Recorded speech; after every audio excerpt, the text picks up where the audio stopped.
मतमगी मणिपुरी वारी channel असिबु ताबिरिबा ख्वाइ पुमनमकपु तरामना ओक्चरी ngasi amuk lobirasi oja sakhenba satri nusibi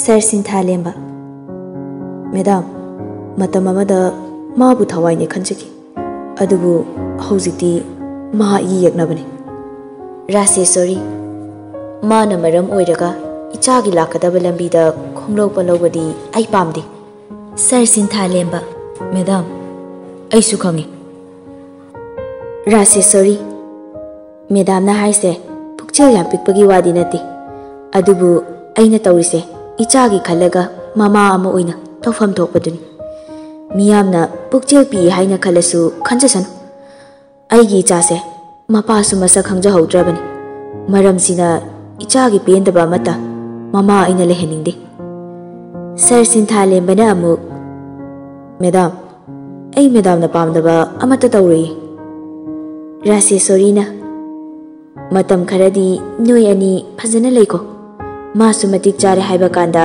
madam na soidana chawna lohongni marak sida ichana pamdaba thabak amata tawrakano nangna Sinthalemba hoi madam tanjadu da resmi su washroom dai thorai aduga haire Sir thengnani chatnaba tawro Sir Sinthalemba hoi Ado, nangi phone do on toro, school su karo, exam ayagi larik yam tak labani.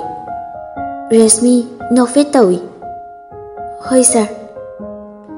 Sir Sinthalemba su chatna bathorai, resmi su sir buthindore. Sir Sinthalemba. Adudi ayamuk chalage ko. Hoi sir, ay su lehaurage. Ado, February 14 da ay na haibado kauni.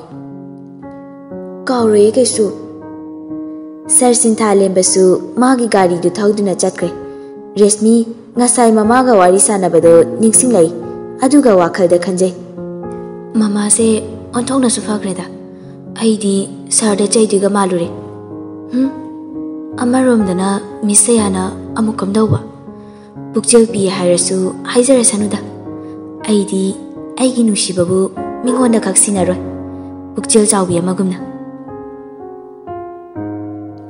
Somdana kamdauri Sir Sinthalemba su car thau-thauna maithongdu nofet tawje sum leptana lakpada kaisampat yoramdai adaida misaya Sinthalemba bu ngaiduna leirami adu ubada Sinthalemba gari khami misaya Sinthalemba gi manakta changai Sinthalemba kai lerage ngasidi ibani gi aroiba oina wari amata sase Ibani gi wari di kuire loikiba kari karamba anoba wari amuk leirige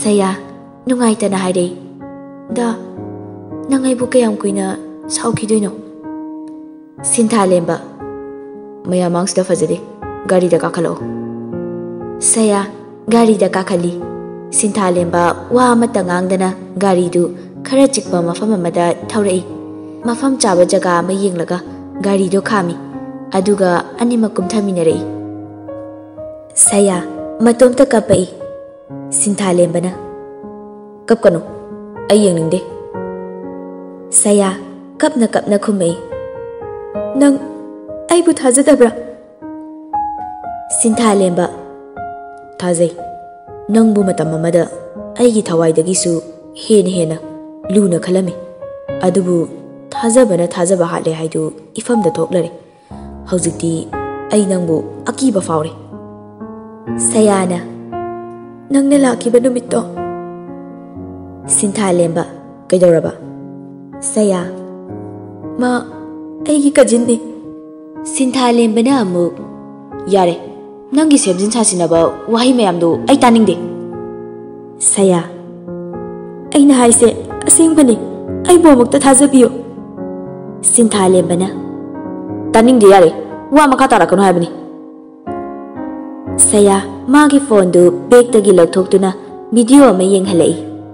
Sinthalemba kaino siyango video manungda nupa aduna je yarba Sayana yare ꯆꯦ ꯈꯔ ꯆꯪꯁꯤꯜꯂꯛꯑꯣ ꯁꯌꯥꯅ ꯑꯃꯨꯛ ꯏꯁ ꯁꯤ ꯌꯧꯔꯗꯤ ꯌꯥꯔꯦ ꯆꯦ ꯑꯗꯣ ꯉꯁꯤ ꯆꯦꯗ ꯑꯩꯅ ꯍꯪꯒꯗꯕ ꯋꯥꯍꯪꯅꯤ ꯁꯌꯥꯅ ꯌꯥꯝ ꯑꯔꯨꯕꯗꯤ ꯍꯪꯂꯛꯀꯅꯨꯀꯣ ꯅꯨꯄꯥꯗꯨꯅ ꯑꯃꯨꯛ ꯆꯦꯒꯤ ꯅꯨꯄꯥ ꯏꯕꯥꯏꯗꯣ ꯀꯩ ꯃꯤꯡ ꯀꯧꯒꯦ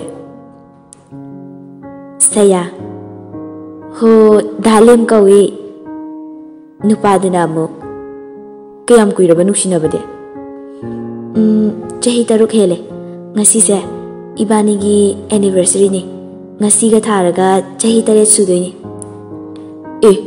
adudi yam kuirene che kuire ado che na video namse harise kaidawna bano che na video namni se nangsu nabai ga sakhangnan ge aduga surprise oina su utke tawbani nangse noi nabai na masa khangde aduna khangnahan ge tawbani us aidi ibai da sak othongna khangningkreda ngehak leraga laklani aduda khangnaro ko si video se ibai di yenghange hairo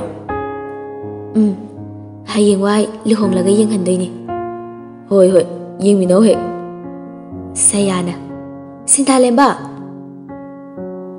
sinthalemba sauraga thokre saya sinthalemba ngai khuo saya kaptuna lehawi video adu yengba loibaga sayana nang aibu thajadribra sinthalemba khumpham khangdre sayana amu makha tare matamduda sigi video se nafam da utke tawki adubu nangdi lot ke yauna adum lotkre sinthalemba hairiba wadudi khrana thairaga khumei chalasira चलसी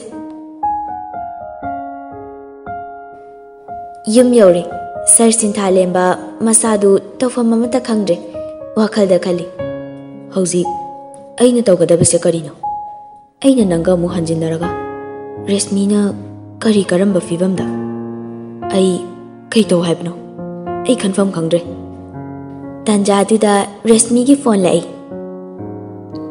hello कई sir फमी अदो February 14 दो कायदुना से हाइनो अई कोना हाइरागे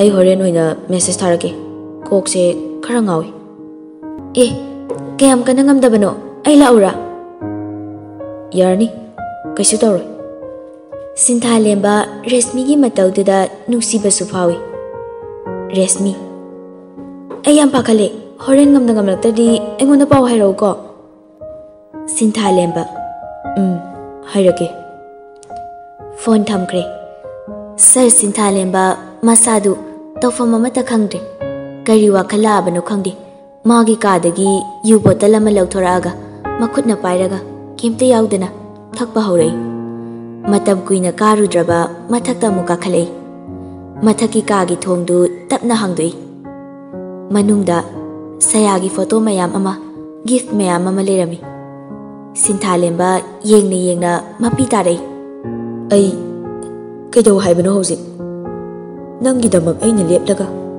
रेशमीना कमदौ हौबा सिंथालेंबा मकोकतु पुबा ngamdre मपी तारगा कप्पी kappa वारक्तना लेमाइदि हिपथरे नुमित अदु मथों मरम खंगदना निसागी मयाइना मथक्ता अदुम तुमख्रे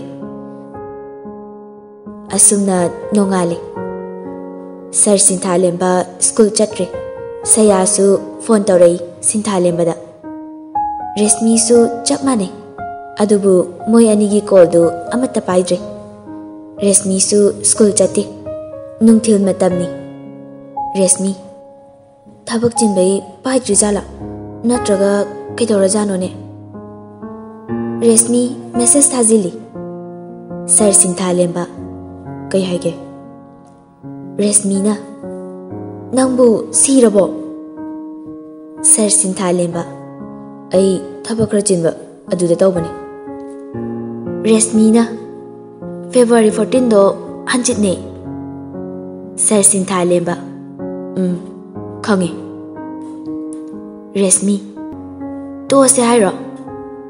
ꯑꯩ ꯍꯥꯏꯔꯛꯀꯦ. ꯍꯣꯏ. ꯁꯔ ꯁꯤꯟꯊꯥꯂꯦꯝꯕꯅ ꯑꯃꯨꯛ ꯑꯩ ꯊꯕꯛ ꯑꯝꯇ ꯇꯧꯔꯨꯒꯦꯀꯣ. ꯔꯦꯁꯃꯤꯅ ꯑꯃꯨꯛ ꯆꯤꯟꯈ꯭ꯔ ꯄꯣꯠꯅꯤ ꯅꯪꯒꯤ ꯊꯕꯛꯁꯦ. ꯁꯔ ꯁꯤꯟꯊꯥꯂꯦꯝꯕ ꯁꯥꯎꯅꯨ, ꯍꯣꯔꯦꯟ ꯂꯣꯏꯔꯒ ꯑꯩ ꯍꯥꯏꯔꯛꯀꯦ. ꯔꯦꯁꯃꯤꯅ ꯑꯃꯨꯛ ꯑꯟꯅꯣꯟ ꯅꯝꯕꯔ ꯑꯃꯅ ꯐꯦꯕ꯭ꯔꯨꯋꯥꯔꯤ 14ꯗꯣ ꯅꯣꯏꯒꯤ ꯒꯦꯠ ꯃꯌꯥꯗ ꯂꯥꯛꯑꯒꯦ ꯑꯩ, ꯑꯗꯨꯒ ꯅꯪꯒꯤ ꯒꯤꯐꯠꯁꯨ ꯄꯤꯔꯝꯒꯦ. ꯔꯦꯁꯃꯤ ꯑꯃꯨꯛ ꯇꯧꯔꯛꯑꯦꯅꯦ ꯁꯤ ꯅꯨꯄꯥꯁꯦ. ꯃꯈꯥ ꯑꯃꯨꯛ ꯇꯥꯔꯤ. ꯁꯛ ꯇꯥꯛꯇꯣꯏ ꯅꯠꯇ꯭ꯔꯣ? ꯑꯟꯅꯣꯟ ꯅꯝꯕꯔꯗꯨꯅ ꯑꯗꯣ ꯅꯪ ꯑꯩ ꯎꯕꯗ ꯉꯛꯇꯤ ꯉꯛꯀꯅꯨꯀꯣ. ꯔꯦꯁꯃꯤꯅ ꯉꯛꯑꯣꯏꯌꯦ. ꯑꯟꯅꯣꯟ ꯅꯝꯕꯔꯗꯨꯅ ꯑꯃꯨꯛ ꯑꯩ ꯍꯥꯏꯔꯛꯑꯒꯦ ꯑꯗꯨꯗꯤ. ꯔꯦꯁꯃꯤ ꯍꯣꯏ ꯍꯦ. ꯑꯟꯅꯣꯟ ꯅꯝꯕꯔꯗꯨ ꯃꯦꯁꯦꯖ ꯊꯥꯔꯛꯇ꯭ꯔꯦ. ꯔꯦꯁꯃꯤꯅ ꯀꯅꯥꯕꯨ ꯑꯣꯏꯔꯤꯖꯥꯠꯅꯣꯅꯦ? ꯃꯥꯅ ꯑꯩ ꯅꯨꯡꯁꯤ ꯀꯥꯏ ꯍꯥꯏꯔꯛꯑꯁꯨ ꯑꯩꯅ ꯌꯥꯕꯤꯒꯗꯕ ꯂꯩꯇ꯭ꯔꯦ. ꯑꯩꯒꯤ ꯅꯨꯡꯁꯤꯕꯗꯤ ꯁꯔ ꯁꯤꯟꯊꯥꯂꯦꯝꯕꯇꯪꯅꯤ. ꯔꯦꯁꯃꯤꯅ ꯑꯃꯨꯛ ꯗꯥ ꯆꯤꯡꯂꯦꯝꯕꯗꯨꯁꯨ ꯅꯨꯡꯉꯥꯏꯔꯤꯖꯥꯠꯂꯅꯦ? ꯃꯦꯁꯦꯖ ꯗꯨꯝ ꯊꯥꯖꯤꯟꯒꯦ. ꯗꯥ ꯆꯤꯡꯂꯦꯝꯕ ꯅꯨꯡꯉꯥꯏꯔꯤꯕꯣ? ꯆꯤꯡꯂꯦꯝꯕ ꯅꯪꯗꯤ? ꯑꯩꯁꯨ ꯅꯨꯡꯉꯥꯏꯔꯤꯌꯦ. ꯆꯤꯡꯂꯦꯝꯕꯅ ꯁ꯭ꯀꯨꯜ ꯂꯥꯛꯇ꯭ꯔꯗꯤ ꯀꯩꯗꯧꯔꯒꯦ? ꯔꯦꯁꯃꯤꯅ ꯌꯨꯝꯗ ꯑꯣꯏꯅ ꯍꯣꯠꯅꯔꯦ. ꯆꯤꯡꯂꯦꯝꯕ ꯐꯩ ꯐꯩ. ꯔꯦꯁꯃꯤꯅ ꯑꯃꯨꯛ ꯍꯪꯂꯛꯏ. ꯀꯩꯗꯧꯔꯤꯒꯦ? ꯂꯥꯏꯔꯤꯛ ꯄꯥꯔꯤ. ꯁꯦꯁ ꯂꯥꯏꯔꯤꯛ ꯍꯩꯕ ꯃꯤꯅꯤꯅ. ꯆꯤꯡꯂꯦꯝꯕꯅ ꯑꯃꯨꯛ ꯐꯦꯕ꯭ꯔꯨꯋꯥꯔꯤ 14ꯁꯨ ꯀꯨꯏꯗ꯭ꯔꯦꯅꯦ. ꯔꯦꯁꯃꯤꯅ ꯑꯃꯨꯛ ꯈꯨꯝꯂꯛꯏ. ꯀꯨꯏꯗ꯭ꯔꯦ. ꯀꯅꯥ ꯀꯅꯥ ꯎꯅꯗꯣꯔꯕ? ꯃꯤ 2. ꯆꯤꯡꯂꯦꯝꯕꯅ ꯅꯨꯄꯥ 2ꯒ ꯀꯣꯏꯕ꯭ꯔꯣ ꯍꯥꯏꯁꯤꯅ? ꯀꯣꯏꯗꯦꯍꯦ. ꯑꯃꯗꯤ ꯀꯅꯥꯅꯣ ꯈꯪꯗꯦ, ꯑꯩꯉꯣꯟꯗ ꯁꯥꯟꯅꯔꯛꯄ. ꯑꯩ ꯈꯪꯕ ꯃꯤ ꯃꯥꯜꯂꯦ. ꯑꯩꯁꯨ ꯎꯅꯒꯦꯅ ꯇꯧꯕ. ꯅꯨꯡꯁꯤ ꯀꯥꯏꯅ ꯍꯥꯏꯖꯤꯟꯖꯔꯛꯆꯅꯤ. ꯍꯥꯏꯔꯛꯑꯁꯨ ꯑꯩꯅ ꯌꯥꯕꯤꯔꯣꯏ ꯀꯩꯁꯨ. ꯌꯦꯡꯉꯣ ꯌꯦꯡꯉꯣ. ꯉꯥꯏꯍꯥꯛ ꯃꯦꯁꯦꯖ ꯊꯥꯅꯔꯒ ꯔꯦꯁꯃꯤꯁꯨ ꯂꯥꯏꯔꯤꯛ ꯇꯧꯈ꯭ꯔꯦ. ꯔꯦꯁꯃꯤꯗꯤ ꯐꯦꯕ꯭ꯔꯨꯋꯥꯔꯤ 14 ꯉꯥꯏꯕꯗ ꯑꯋꯥꯕ ꯍꯥꯏꯕꯗꯨ ꯑꯣꯏꯔꯦ. ꯑꯁꯣꯝꯗꯅ ꯁꯔ ꯁꯤꯟꯊꯥꯂꯦꯝꯕ ꯅꯨꯡ 2ꯒꯤ ꯃꯔꯛꯇ ꯍꯥ ꯍꯥꯏꯕꯗꯨ ꯑꯣꯏꯔꯦ. ꯔꯥꯁꯦꯁꯣꯔꯤ, ꯑꯩꯒꯤ ꯏꯆꯥꯁꯦ ꯍꯟꯗꯛꯇꯤ ꯃꯍꯧꯁꯥꯒ ꯏꯃꯥꯟ ꯃꯥꯟꯅꯗꯦꯗ. ꯔꯦꯁꯃꯤꯅ ꯑꯃꯨꯛ ꯑꯩ ꯀꯩꯗꯧꯔꯒꯦ ꯃꯃꯥ? ꯀꯩꯁꯨ ꯇꯧꯗꯦꯅ. ꯂꯥꯏꯔꯤꯛ ꯇꯝꯒꯗꯕ ꯃꯇꯝ ꯌꯥꯝ ꯋꯥꯠꯂꯤꯀꯣ, ꯏꯔꯥꯡꯒ ꯀꯟꯈꯤꯅꯨ. ꯏꯁ ꯑꯩꯕꯨ ꯀꯥꯏꯗ ꯀꯜꯂꯒꯦ? ꯀꯜꯂꯦ ꯍꯥꯏꯕ ꯅꯠꯇꯦꯗ, ꯀꯜꯂꯛꯈꯤꯅꯨ ꯍꯥꯏꯕꯅꯦ. ꯍꯣꯏ ꯃꯤ ꯃꯃꯥ. ꯌꯨꯝꯗꯒꯤ ꯃꯄꯥन ꯊꯣꯛꯂꯝꯅꯨ, ꯐꯖꯅ ꯂꯥꯏꯔꯤꯛ ꯇꯧꯔꯒ ꯂꯩꯔꯝꯃꯨꯀꯣ. ꯍꯣꯏ ꯃꯃꯥ. ꯔꯥꯁꯦꯁꯣꯔꯤ ꯊꯕꯛ ꯆꯠꯄꯒꯤ ꯊꯣꯛꯈ꯭ꯔꯦ. ꯃꯃꯥ ꯍꯦꯛ ꯆꯠꯈꯤꯕꯒ ꯐꯣꯟ ꯍꯥꯟꯅ ꯊꯤꯔꯛꯏ. ꯐꯣꯟꯗꯨ ꯂꯧꯊꯣꯛꯑꯒ ꯁꯔ ꯁꯤꯟꯊꯥꯂꯦꯝꯕꯗ ꯀꯣꯜ ꯇꯧꯔꯛꯏ. Sir Sinthalemba hello. ꯔꯦꯁꯃꯤꯅ ꯁ꯭ꯀꯨꯜꯗ ꯂꯩꯕ꯭ꯔꯣ ꯁꯔ? ꯁꯔ ꯁꯤꯟꯊꯥꯂꯦꯝꯕ ꯑꯩ ꯑꯣꯖꯥ ꯑꯣꯏꯕ ꯇꯣꯛꯑꯦ. ꯀꯩꯒꯤꯅꯣ ꯁꯔ? ꯑꯩꯒꯤ ꯑꯅꯥꯕ ꯂꯥꯌꯦꯡꯕ ꯆꯠꯇꯣꯏꯁꯦ ꯊꯝꯕ ꯉꯝꯗꯦ. ꯁꯔ ꯑꯩꯅ ꯑꯗꯨꯝꯅ ꯍꯥꯏꯅꯨ ꯍꯥꯏꯕ ꯅꯠꯇ꯭ꯔꯥ? ꯍꯥꯏꯌꯦ, ꯑꯗꯨꯗ ꯁꯨꯝ ꯍꯥꯏꯕꯅꯦ. ꯀꯩꯗꯧꯔꯤꯒꯦ? ꯀꯩꯝ ꯇꯧꯗꯦ, ꯍꯤꯞꯄꯤ. ꯑꯣ. ꯁꯔ ꯁꯤꯟꯊꯥꯂꯦꯝꯕꯅ ꯍꯌꯦꯡꯗꯣ ꯂꯥꯞꯅ ꯆꯠꯂꯔꯣꯏꯁꯦ, ꯅꯣꯏꯗ ꯑꯣꯏꯅ ꯎꯅꯔꯁꯦ. ꯑꯗꯨ ꯑꯣꯏꯁꯨ ꯌꯥꯏꯌꯦ. ꯑꯦꯛꯖꯥꯝ ꯀꯨꯏꯗ꯭ꯔꯕꯅꯦ, ꯂꯥꯏꯔꯤꯛ ꯇꯧꯊꯣꯛꯑꯣ. ꯇꯧꯏꯍꯦ, ꯂꯣꯏꯗ ꯉꯥꯏꯔꯤ ꯄꯥꯕ. ꯑꯗꯨ ꯑꯣꯏꯔꯁꯨ ꯇꯧꯊꯣꯛꯑꯣ ꯑꯃꯨꯛ. ꯑꯩꯒ ꯋꯥꯔꯤ ꯁꯥꯟꯅꯅꯤꯡꯗ꯭ꯔꯒ ꯂꯥꯏꯔꯤꯛꯇꯒ ꯇꯥꯏꯅꯔꯛꯑꯦ. ꯑꯗꯨꯒꯤ ꯅꯠꯇꯦꯃꯤ. ꯌꯥꯔꯦ ꯌꯥꯔꯦ, ꯊꯝꯖꯔꯒꯦ. ꯐꯣꯟ ꯀꯛꯊꯠꯂꯤ. ꯔꯦꯁꯃꯤꯅ ꯃꯤꯅ ꯁꯥꯎꯔꯒ ꯊꯝꯃꯤꯁꯦ ꯐꯣꯟꯒ ꯇꯧꯔꯛꯇꯤꯌꯦ. ꯐꯣꯟ ꯑꯃ ꯂꯥꯛꯏ. ꯔꯦꯁꯃꯤ ꯁꯔ ꯁꯤꯟꯊꯥꯂꯦꯝꯕ ꯑꯣꯏꯔꯝꯅꯤꯅ ꯌꯦꯡꯂꯨꯏ. ꯆꯟꯕꯤ ꯑꯣꯏꯅ ꯑꯣꯏꯔꯝꯃꯤ. ꯔꯦꯁꯃꯤꯅ ꯍꯦꯜꯂꯣ. ꯆꯟꯕꯤ ꯅꯃꯥꯏ, ꯅꯪ ꯁꯣꯏꯗꯒꯤ ꯁꯤꯅꯤꯀꯣ. ꯔꯦꯁꯃꯤꯅ ꯀꯩꯅꯣ ꯐꯣꯟ ꯄꯥꯏꯕꯒ ꯍꯦꯛꯇ ꯂꯥꯛꯊꯔꯛꯏꯁꯤꯕꯣ? ꯆꯟꯕꯤꯅ Nawa tawbairo school laktrido. Resmina kem tawdeda yumdo ina paraba. Janbina taw kaide aigase loi kawkraba natro sarga yam naknakhrabanina hayeng kainom hek tawrakpada aingonda hairo thangni yangi. Resmina kawde mi nangbo lairik paramgadrana tawraktabane. Janbina amuk chindi watre khumba onthokna haikreda kanadagibu tamurino. Resmina nangna tambiraga. Janbina ngaiko hayeng se kamai tawba nangde. Kamai tawba haibu kaino sarna kai hairage unadoini kaino phagi dagi nang soijani soire kaisu taw tawge ado bai kaino nupa amasu unase haire hayeng kanana khangde surprise piniga yam hai. Surprise pibrabu maina vada hapjakizani hapsilo he karino uno aigi wadi cheksilo mangare. Resmina nang dum cheksilo. Numit adu hawkre Valentine's Day numit ni asomda Sir Sinthalemba wakhalda chap yungna lepe phone lauthorei. Saya hello Sir Sinthalemba amta unase yagadra. Hawjikti school da lei horen suti doina thengnarase. Sinthalemba ngasidi sayaga chapchabi wa ama ngangnarage leple matam masu hauki school suti thaba matamni. Saya kayam kuirage ngaiba.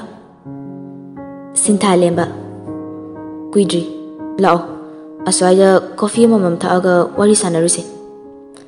Sayana moy ani kif amada changlei. Sinthalemba aina ngasi hawdoktoiba warise nangni hena khanglamlani. Sayana hoi mamangi wari mayamdu kaukthokrasi aduga tungi oina khanarasi. Sinthalemba tungi khalagani aina hojik lepiba firepsi. Saya kari firep. Sinthalembana saya nang aigi wakal thado ha. Sinthalembana amuk makha tare. Hoi matam amada nang bu nuksirami adubu hojikti icham chamjabi magi damak punsi se leplagi khale. Saya mapi tare ma haidi. Sinthalembana ai Resmi bu thamoi sengna nungsirure. Sayana ai su khangi nangna du hairakani haibado ai magi damak punsi se leplagi khale. Saya khonjel niklap tawna noyani gi mari kuina chatpa hoibiu ai chatlage. Saya fuk hawgalaga chenkre. Sinthalemba su hawgalai adubu tandi tanarudre masu masada nungaitaba amadi fawi. Asomda Resmi sinu pase ngasi soini ko phone su tarakte pungdi mari taraktore kemta ga hairakte ba. Phone lai.